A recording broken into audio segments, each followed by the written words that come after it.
Hey guys, be sure to press like and subscribe. Today I want to talk about whether the Philippines is really as good as they say and what makes it a great place to retire. Okay, because as you know, we've had all this hot topic stuff about budgets, low budgets, high budgets, mid budgets, and everything in between. Okay, um, those budgets are what really makes the Philippines good or bad. And if you come over here on the low budgets, it's going to suck here. Just to be blunt, it's going to suck because you're not going to be able to do the fun things that you want to be able to do to get out with your family, do things like that. And I understand most retirees come over here because of the low budgets, and we've discussed that before, But to be safe, you have, like we've talked about before, you have to have the health insurance and all that. But to make it fun here, you also need to have cash. Okay, and when I retired on a lower budget, but I knew I could do something to make that better. Either whatever I had to do, I was going to do it, and I managed to. I still have Social Security coming when I turn 67 or 62 or whenever I decide to take it also. But I want to come over here, and what I did was I built, I was lucky enough that I had some more income coming in later. And that income made all the difference over here for me in lifestyle choices and the way I live. And one thing I didn't do was I didn't move into like a better house because I like my house. I'm okay with my house. My house is fine. Someday, do I want to move into a better house? Absolutely. But right now, I'm even trying to build more income by using, by using the stock market to grow my money and then later on get dividends.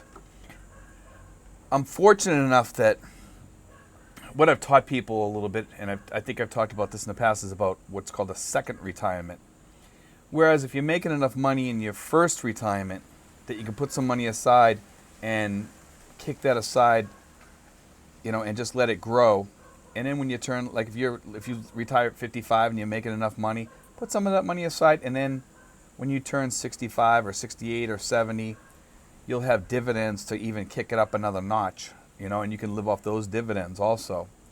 And that's what I try to share with people about doing that. But to live in the Philippines, you can have a really crappy life here if you're living on low income, and if something happens, like I was talking about with the insurance, you get sick. But I mean, a lot of people are under this false impression that when you live in the Philippines, when you walk out your front door, it looks like Bali, okay? And a lot of these expats that live in here, they don't really live in really high-end housing. Some do. Some live in really nice housing, but outside their place, it doesn't look like Bali, and it doesn't look like the places that you see in the postcards and all that stuff. Because and you can go to those places and you can live there, but you're very far from Western goods, and it means you're going to be living Filipino style, which is totally different than the Western style that a lot of us are accustomed to. A lot of people tend to believe that they can just click their fingers and they're like a light switch, and they're going to come over here and the food here is they're going to get used to the food here really quick. And I'm not sure that most Westerners can get used to the foods over here that the Filipinos eat over here, because it's a lot different than what we're accustomed to as Westerners. Okay? I'm not saying you can't. Some do. And a lot of people, get used to living like a Filipino. And that's great if you can do that. If you can do that, there's tons of people that do that over here. And, you have the guy becoming Filipino or whatever. I mean, and kudos to him if he can do it. If you could do it, if you live like that, hey, that's great. I think that's awesome. But it's very difficult to do that changeover sometimes for some of us, especially as we age. He's a younger gentleman.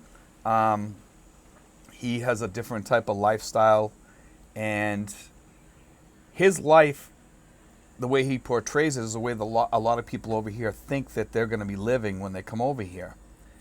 And that's just not true in most cases, because a lot of expats come over here and they'll be living maybe in a beautiful spot. If you're lucky enough, you'll be living in Tagaytay. If you're really lucky, you'll get rent a house with a view there.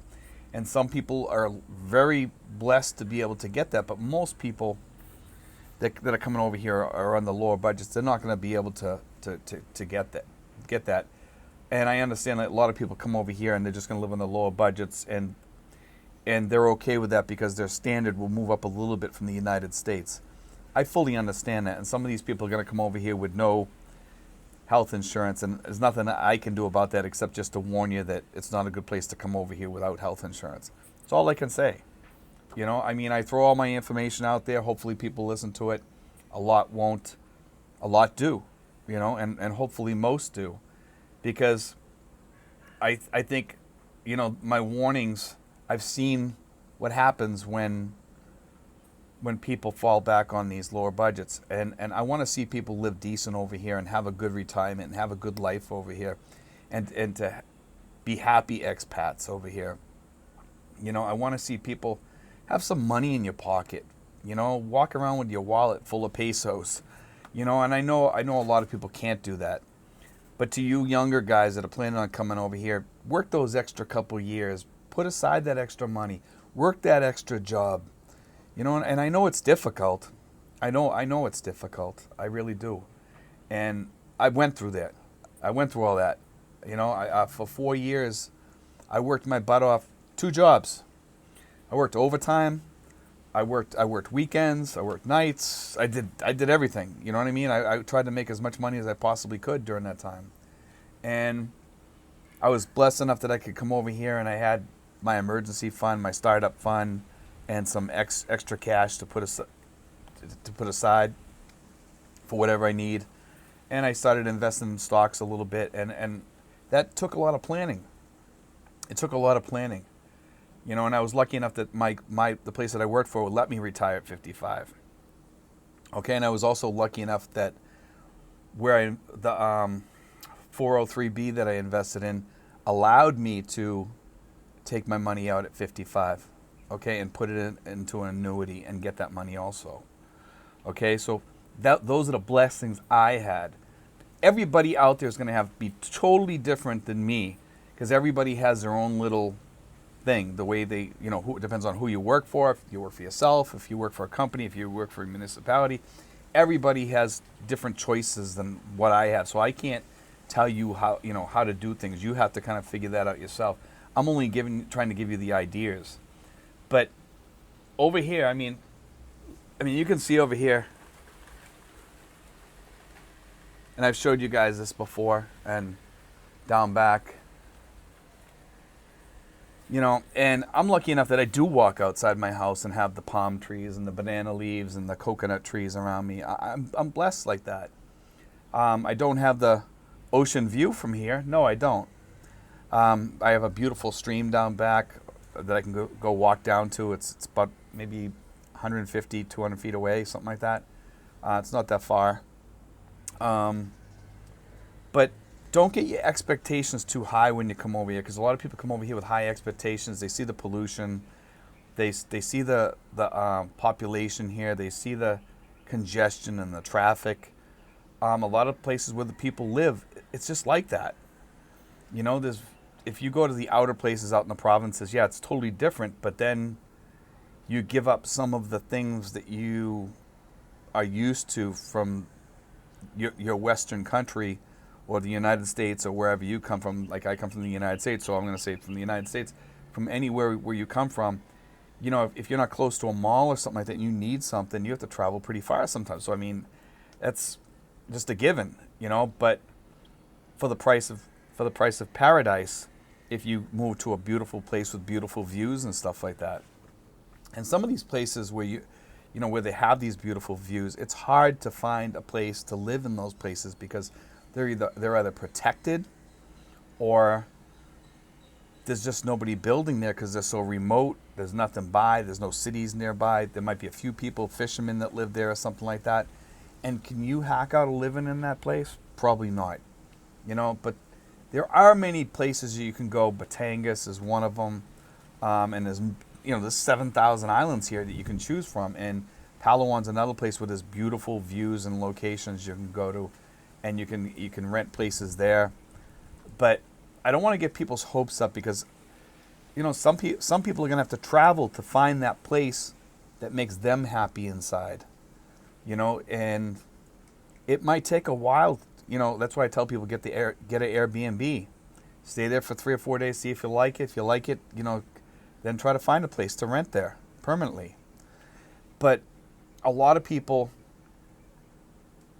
especially Westerners, I hear them come over here and they complain, they moan.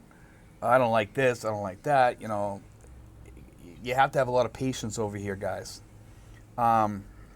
If you come over here with your Western attitudes and everything's rush, rush, rush, rush, hurry, hurry, hurry, hurry, you're in the wrong place. Because they're on like island time here. And I mean that literally. I mean, when you live on an island, people tend to slow down a lot.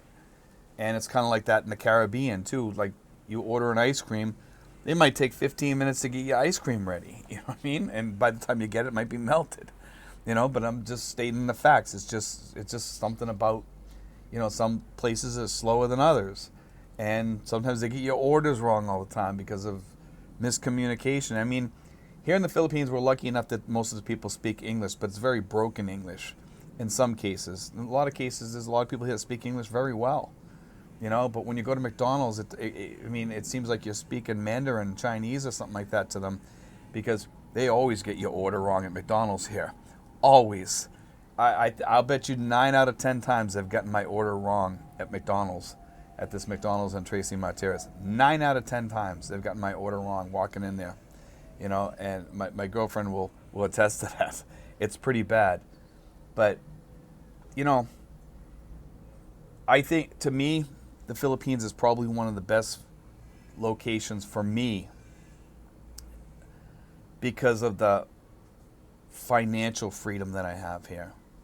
Okay, and that means a lot to me because it gives me that extra income to invest and have fun with it and enjoy it. I like vlogging from here. I really do enjoy vlogging for you guys and helping you guys to become expats and teaching you little tips. And for you guys that are already here, I try to teach you new tips too when I find out new things. If I see new things, I try to update my vlogs, for my older vlogs and make them into new vlogs and add updates and all that, because we're not perfect as vloggers. We make mistakes and sometimes we're not perfect. I admit to that, but we try to do the best that we can for you guys to help you guys out there. At least I do. I can speak to that anyway, but I just think that everybody has to come over here with their eyes wide open and spend the first year here and say, is this place really for me?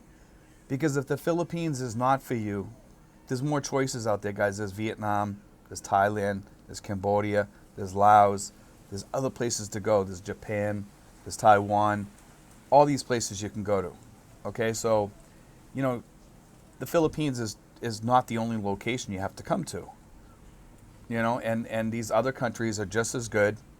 They're just as beautiful and just as friendly.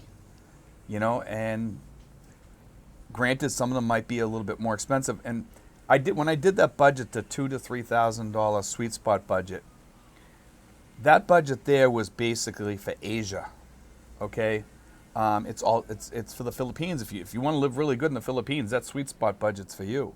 Because if you're in that sweet spot budget, that's a great place to be because you can get up and go and move to another country if you want for a year, come back for a year, go to another country for a year in Asia, and you're probably going to be able to survive on it with few exceptions of some cities and stuff like that, okay? Because places like Hong Kong's expensive, Singapore's a little expensive, and a few other places. But you can go to, Malaysia, a lot of places here, Bali, all these places here. There's a lot of Pacific Island countries you can go to. Palau's a little bit expensive. You'd probably need upwards $3,000 a month to probably live in Palau. I'm sure I'm getting the pronunciation wrong, and I'm sure I'll hear about that. But anyway, because some people say it's Palu or something like that or whatever, and some people say it's Palaw. I say Palaw. Okay, so that's it. You know. But anyway, guys, it's definitely a great place to be. I enjoy it here, but I do know many expats that are unhappy here too. And you just got to find your niche here, and you got to kind of, you know, hammer out your niche here, and then you'll be happy. I found my peace here, and you know, it's not always peaceful here. We have the roosters, we have dogs barking, what have you, you know, and things like that. And the Philippines can be noisy sometimes, and I was lucky enough I found this location. And we have dogs barking and roosters crowing here sometimes. Most of the roosters we ate, but occasionally we have dogs barking here. And we, you know, it's something you learn to tolerate, and you use your white noise machine. But overall, I love it here. I love this location. And I think I'd be hard-pressed to find another location as quiet and as peaceful as this place here. And when you look for your location, guys, make sure you're very picky about that, because it's what's going to make you happy in the end here in your retirement as an expat. You know. But anyway, guys, God bless. Take care.